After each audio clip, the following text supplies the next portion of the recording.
The air at 10,000 feet didn't just feel cold. It felt thin and predatory, like it was trying to siphon the life right out of your lungs. I sat on a crate of supplies outside the main mess tent, checking the tension on my crampons for the 10th time. It was a ritual for the anxious, a habit I'd honed over 5 years of leading teams up this unforgiving peak, one that had claimed dozens of lives in the decades I'd known it. That was when I saw her. She wasn't walking so much as drifting through the swirling spindrift of the base camp entrance. In a world of high-visibility neon Gore-Tex and professional-grade carbon fiber gear, she looked like a glitch in the frozen landscape. Her jacket was a thin, dark blue polyester thing that belonged on a city street, not a glacier. Her face was the color of unbaked dough, and her lips had already faded from pale pink to a worrying shade of bruised violet.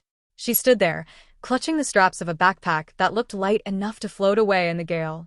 She didn't ask for help. She didn't move. She just stared at the jagged silhouette of the summit, as if it were a judge passing a final sentence.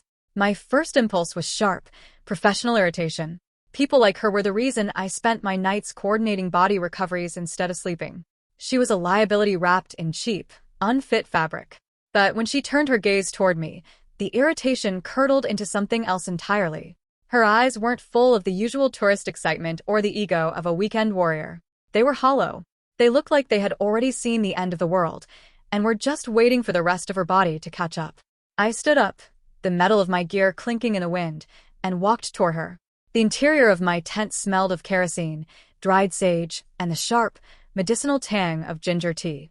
I didn't ask her name, and she didn't offer it. I simply pointed to the folding chair and said about boiling water. The silence between us was heavy, punctuated only by the rhythmic roar of the camping stove.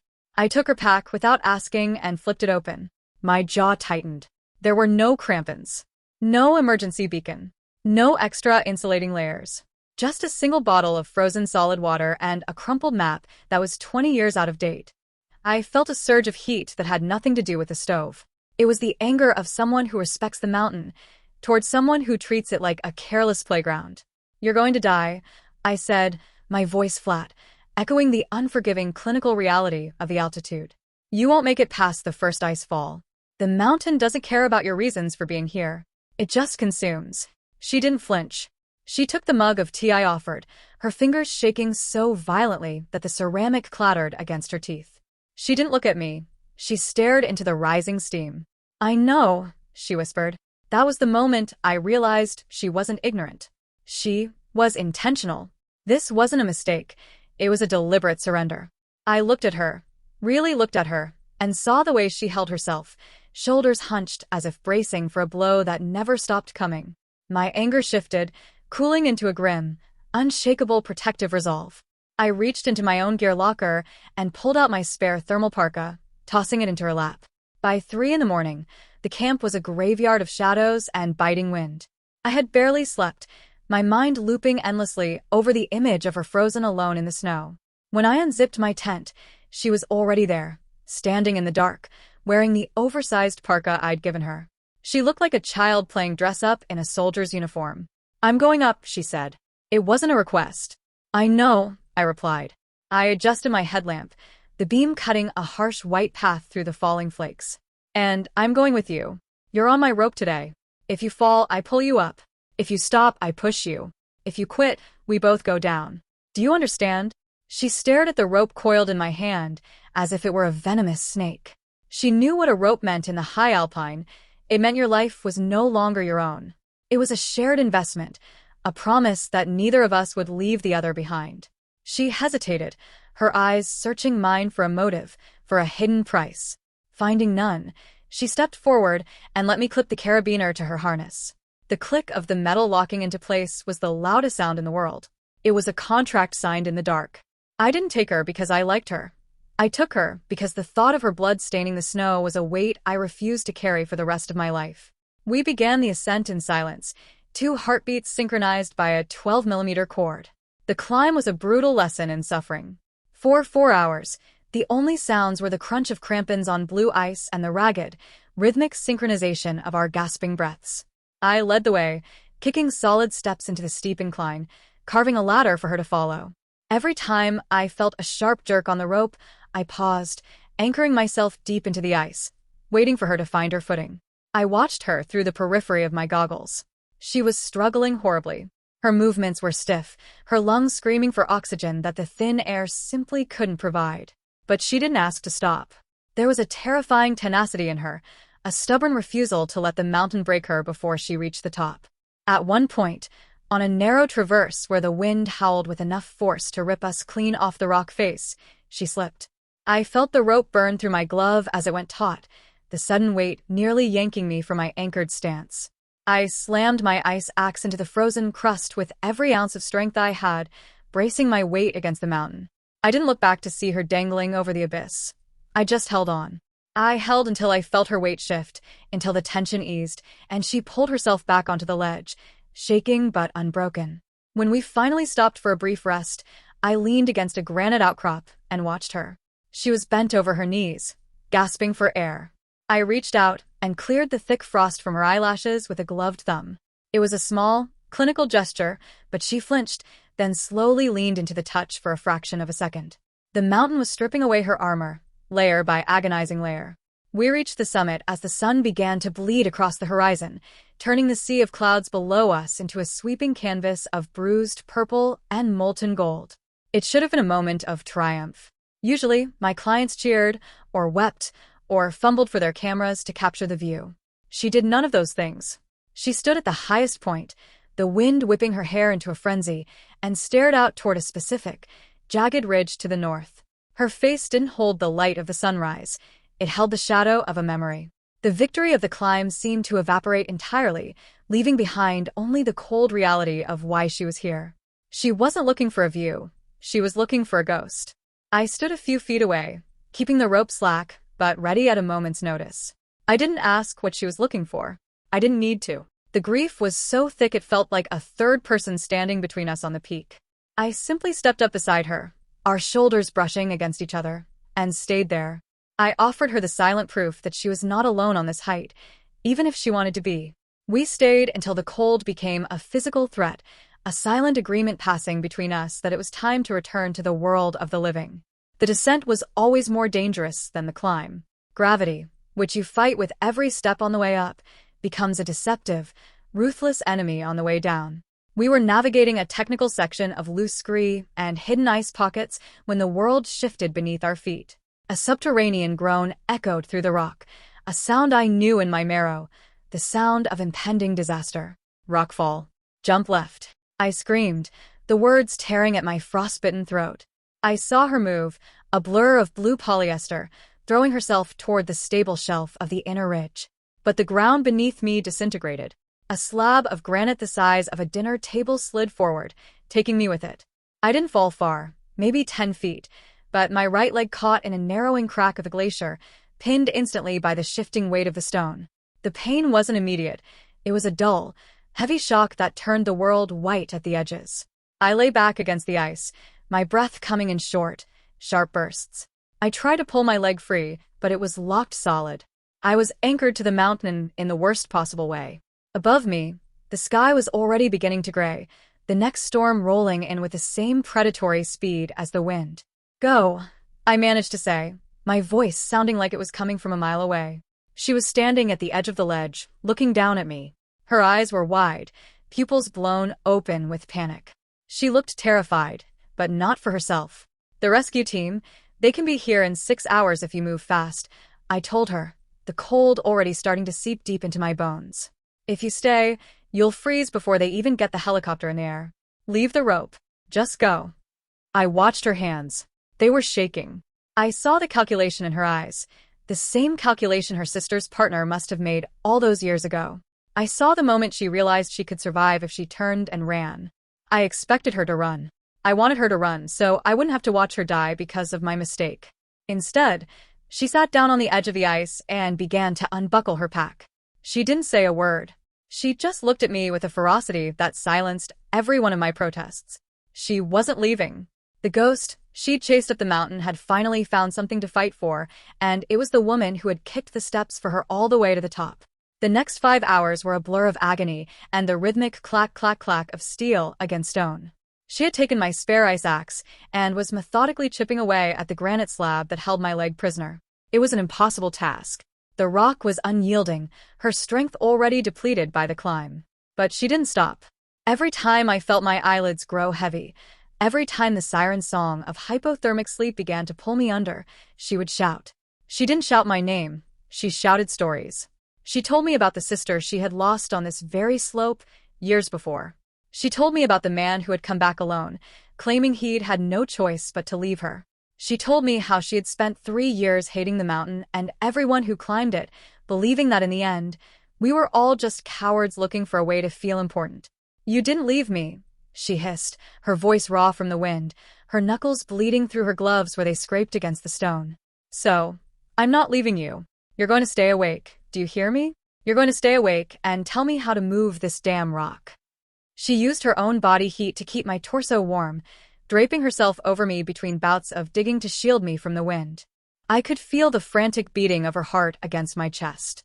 It was the only thing keeping me anchored to the earth, the only thing keeping me from slipping away into the cold. As the light failed completely, she stopped digging. Her hands were useless now, fingers curled into frozen, rigid claws. She slumped against me, her breath hitching in a way that sounded like a sob, but was probably just the onset of high-altitude lung failure. "I came here to see if it was true," she whispered into the collar of my jacket. "I came here thinking that if I put myself in the same danger she was in, the world would show me its true face again. I thought you were just another guide, another person who would cut the rope when things got hard." She looked at her mangled hands, then back at me. A strange, twisted smile touched her purple lips. "You ruined it. You were supposed to be selfish. Why weren't you selfish?" I looked at her, my vision blurring at the edges from the cold and pain. "Because the mountain is big," I whispered. "But we're the ones who have to live on it." The irony was a physical weight. She had come to the mountain to prove that human connection was a lie, and I had unintentionally proven that it was the only truth that mattered. We were 2 broken women huddled in a crack in the ice, waiting for a rescue that might never come, and yet, for the first time in years, I felt a profound sense of peace. The sound of the rotors was like the heartbeat of a god. The searchlights cut through the storm, blinding and beautiful all at once. When the rescue climbers rappelled down to us, they found her wrapped around me, a human shield against the frost and the wind. They had to pry her hands off my jacket. She wouldn't let go until she saw them slide the litter under me, securing me in place. As they winched us into the belly of the helicopter, I watched her. She was staring at the floor of the cabin, her face devoid of emotion, her body racked with violent, uncontrollable shivers. I reached out a hand, my fingers numb and sluggish, and found hers. Her skin was like ice, but she squeezed back. In the sterile, fluorescent light of the chopper, the barrier between us was gone. We weren't a guide and a client anymore. We weren't strangers. We were the survivors of a war that only the 2 of us could ever understand. Recovery in the city was a different kind of mountain. I spent 3 months in a rehabilitation center, learning how to walk again on a leg held together by titanium pins. She was there every Tuesday and Thursday without fail. She didn't bring flowers. She brought gear catalogs and topographical maps. We sat in the sterile hospital cafeteria, the smell of bleach a poor substitute for the sharp, clean scent of high-altitude ozone. We didn't talk about the test she'd come to the mountain to run, or the sister she'd lost. We talked about tension loads and weather patterns, about anchor systems and avalanche safety. I watched her change, day by day. The hollowness in her eyes began to fill with a sharp, focused intelligence. She wasn't a ghost anymore. She was a woman who had found a purpose in the wreckage of her grief. She helped me navigate the endless insurance paperwork that threatened to drown me, her sharp mind cutting through the bureaucracy like an ice axe through crusted snow. In return, I taught her the physics of the climb, the quiet science of the anchors, the unwritten rules of the mountain. We were building a new rope, one woven from shared history and mutual debt. 3 years later, that debt nearly broke us. We were in the Tetons climbing as equal partners now.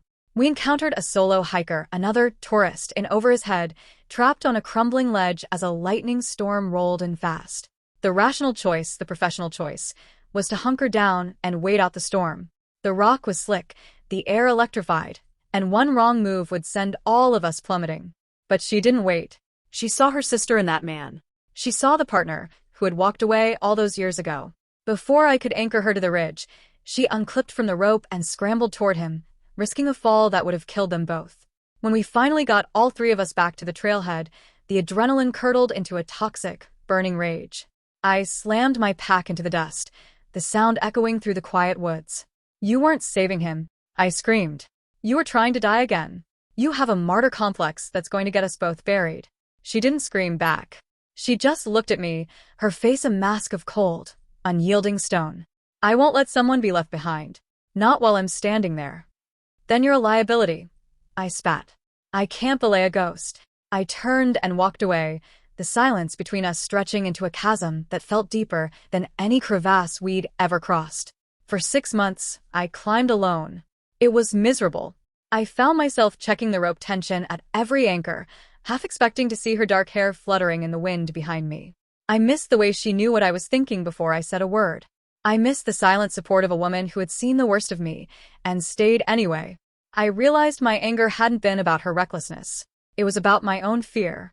I was terrified of losing the only person who truly understood the weight of the world I lived in. I was protecting myself by pushing her away, doing exactly what her sister's partner had done, choosing my own emotional safety over the bond we had forged in ice and blood. I found her at a climbing gym in the city, her hands covered in chalk, her face set in that familiar, stubborn line as she stared up at the overhang. I didn't apologize with words.